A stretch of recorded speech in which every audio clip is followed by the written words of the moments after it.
टेक्नेप YouTube च्यानलमा यहाँलाई हार्दिक स्वागत छ। म पविन्द्र तपाईहरुकै युट्युबको दुनियाँको साथी। First of all I will like to wish you a very happy Holi. हैन आज चाहिँ तराईको होली थियो भने चाहिँ तपाईले चाहिँ राम्रो तरिकाले चाहिँ होली चाहिँ मनाउनु भएको होला। पहाडमा त हिजै मनाइसक्नु भएको थियो होला। सो आज पनि असम चलिरहेको छ। सो राम्रोसँग मनाउनुस्, बी सेफ। हैन जहाँ जस्तो जुन अवस्थामा भए पनि एकदम राम्रो तरिकाले चाहिँ मनाउनु होला। यसैगरी यदि हामीले आज पनि नेपालको अपडेटको बारेमा कुरा गर्ने हो भने नेपाली बजारमा चाहिँ खासै कुनै पनि यस्तो डिभाइसहरु त लन्च भएको छैन, बट इन्टरनेशनल रूपमा चाहिँ बब्बल डिभाइसहरु चाहिँ लन्च भइसकेको छ। स्यामसङले पनि आफ्नो चाहिँ ए सिरिजमा तीनवटा मोबाइलहरुलाई चाहिँ अलरेडी नै अनाउन्स गरिसकेको छ, जुन चाहिँ स्यामसङ ग्यालेक्सी A33, A53 र A73 रहेको छ। 5G भेरिएन्टको मोबाइल हो।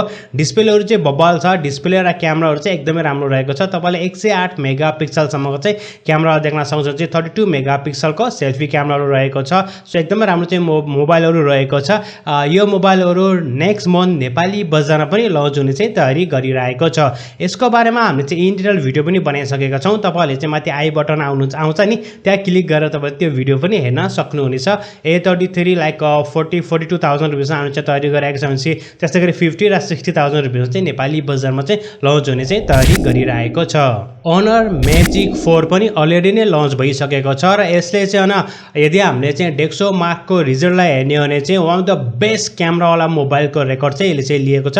एकदमै बब्बल चाहिँ रेकर्ड चाहिँ लिएको छ। रेकर्डको यदि हामीले कुरा गर्ने हो भने 146 पोइन्ट चाहिँ डेक्सो मार्कमा लिएको छ भनेपछि 64 र 50 मेगापिक्सलको चाहिँ मेन क्यामेरा चाहिँ रहेको छ। बाकी चाहिँ 8 मेगापिक्सलको छँदैछ र एकदमै राम्रो चाहिँ यसले चाहिँ रेकर्ड लिएको छ। यसको साथै 12GB को र्याम र 512GB को स्टोरेज रहेको छ। स्न्यापड्र्यागनको जेन 8 फर्स्ट जेनेरेसनको चाहिँ प्रोसेसर उनीहरूले चाहिँ युज गरेको छ। सो मेन कुरा त यो हुन्छ कि यो मोबाइल नेपाली बजारमा कहिले र के कति प्राइसमा चाहिँ आउँछन्। अब क्यामेराको हिसाबले हेर्नु चाहिँ एकदमै राम्रो चाहिँ यसले चाहिँ स्कोरलाई चाहिँ लिएको छ। संसारकै एकदमै बब्बल पावरफुल क्यामेरा वाला मोबाइल चाहिँ हामीले चाहिँ अहिलेसम्म चाहिँ भन्न मिल्छ त्यसको डेक्सो मार्क। हैन यदि हामीले चाहिँ अर्को अपडेटको कुरा गर्ने हो भनेपछि अर्को अपडेट रहेको छ Realme GT Neo 3 बाट चाहिँ Realme को यो मोबाइल पनि छिटै नै लन्च हुने चाहिँ तयारी गरिरहेको छ। यसको साथसाथ चाहिँ यसमा चाहिँ कन्फर्म भइसकेको छ हामीले चाहिँ Dimensity 8100 को प्रोसेसरलाई देख्न सक्ने छौं। यसको साथै यिनको चाहिँ इन्डिपेन्डेन्ट डिस्प्लेको लागि चाहिँ छुट्टै एउटा प्रोसेसर पनि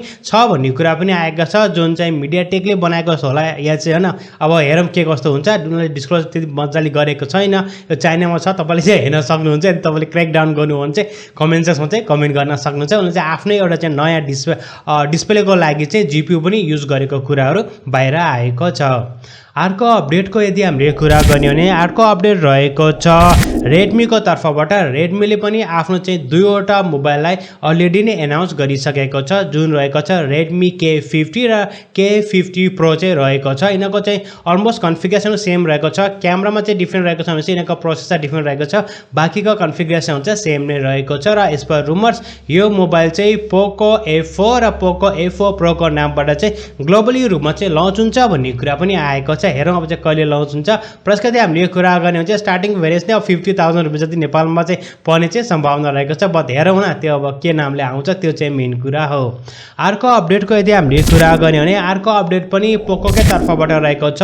पोकोको एउटा चाहिँ नयाँ मोबाइल पनि लन्च हुने चाहिँ तयारी गरेको छ। पोको डियो को नामबाट चाहिँ उनले चाहिँ लन्च गर्छ भन्ने कुरा पनि आएको छ। सो कसैले चाहिँ यो चाहिँ रिब्रान्ड गरेको मोबाइल हुन्छ भनेको छ Redmi हैन को के Note 12 सिरिजको भनेको छ। फेरि अब 12 सिरिज चाहिँ पहिला चाहिँ पोको आएर चाहिँ 12 को सिरिज आउँछ भन्ने कुरा पनि गरेको छन्। कसैले चाहिँ अहिले भर्खरै जुन चाइनामा उनीहरूले लन्च गर्न लागेको छ भन्नु पर्यो हैन। पोको के अरे Redmi को पोको Redmi पोको कन्फ्युजन Redmi K40s त्यही नै हो भन्ने पनि कुरा चाहिँ आएको छ। एक्ज्याक्टली के कस्तो हुन्छ अब केही दिनपछि हामीले सम्पूर्ण अपडेट चाहिँ पाउने छौं। बट पोकोको तर्फबाट अर्को एउटा नयाँ मोबाइललाई पनि हामीले देख्न सक्ने छौं।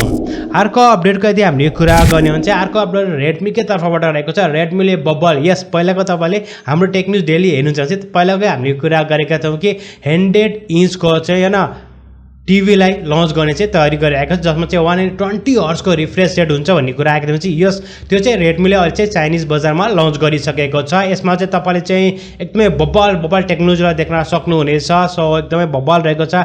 अनि 100 इन्चको टेलिभिजन हो र प्राइसको चाहिँ हामीले कुरा गर्ने झन्डै नेपाली 4 लाख रुपियाँ चाहिँ रहेको छ। यसको प्राइस चाहिँ अलमोस्ट 4 लाख रुपियाँ चाहिँ क्षति पर्ने चाहिँ सम्भावना रहेको छ। हेरौँ रेडमी नेपालले चाहिँ अरू टिभीहरू चाहिँ नेपालमा लियो भने चाहिँ बल्ल हुन्थ्यो। यो टिभी त अब चाइनामा आएको छ। आउट अफ चाइनाको बारेमा पछि कुरा गरौँला। अर्को अपडेटको यदि हामीले कुरा गर्ने भने चाहिँ रियलमीको तर्फबाट रहेको छ। रियलमी C31 नामको एउटा मोबाइल चाहिँ छिटै लन्च हुन्छ भन्ने कुरा पनि आएको छ, जुन तपाईँले चाहिँ हेर्न सक्नुहुन्छ।